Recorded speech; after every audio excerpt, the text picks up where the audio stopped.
Quick little walkthrough on how to run and organize your community on My Impact.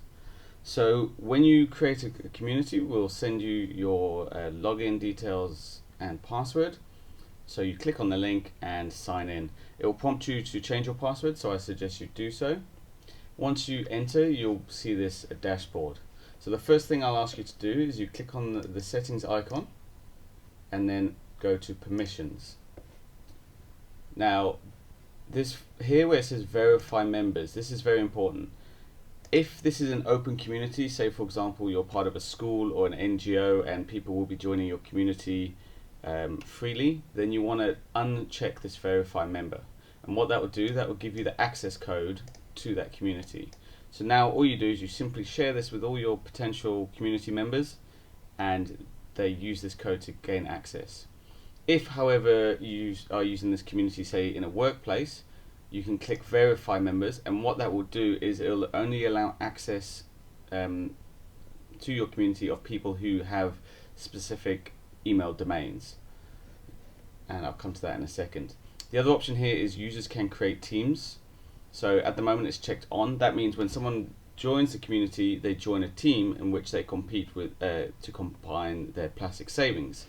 If you want them to be able to create their own team, then you leave it checked on. However, if you want to create the teams yourself, say for example you're in a school and you want them to be set as classes, or you're in another community where you want them to be set per region, just say you want to do Hong Kong versus Tokyo, etc., then turn this off. So that means you will create the teams and then they can't create their own teams. Just make sure you save it. If you had clicked verify members, then what you do, you come to the permissions, you come to the domain, and this is where you add the domain of the email that they must have. So for example, if I work in, say, Asia Bank, I will add here asiabank.com. That means for someone to join my community, they must sign up with this email address, and when they do try to gain access to the community, we will email them the access code to their asiabank.com email address. For now, in this demonstration, I'm going to leave it as unverified.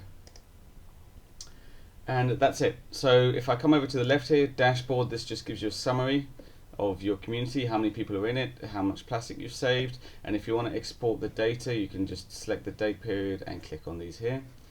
Community members, as people join your community, you will see a list of all these people and you can see their data, how much plastic they've saved, and you can delete them if needed in the actions column here, and as well you can also export the data. Teams, so now let's just say you've decided you want to create your own teams, so you click plus and you put here, let's go with the example of using a school, so class let's just say year 1A. Add an image and save it, and then what that will do, let me do that, and then you've got the team here. So if you want to make sure the teams are as you want them, just add all the teams here, add pictures, and then when your community members join, they pick a team to join. Later you can click on here to see who's in the team, and again you can delete them from that team if you need. And if you need to delete the teams, you just click here.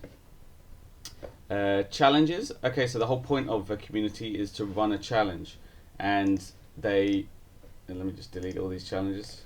So by running a challenge, it makes it an exciting and engaging event, and to push people to save more plastic.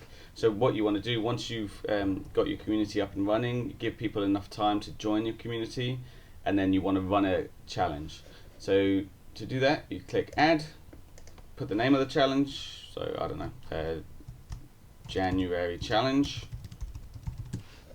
put the start date, so let's run a 3-week challenge. 3 weeks challenge is always good because they say it takes 3 weeks to break or form a habit.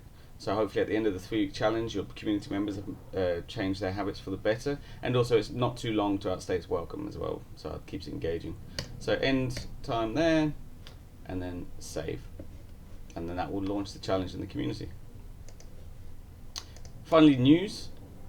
This is a news story, so you can add your own news which shows up in the community. So you can add things like beach cleanup on Tuesday at Who Wants to Come, etc., or well done. You can congratulate people, or any news really. It's up to you. So here you just put the news content, the news title, the content, add a picture, save, and that will show up in your community. The final little feature here is send a notification. So you can send a pop-up notification to all your community members. So if you want to do that, you click all and you type in your message here.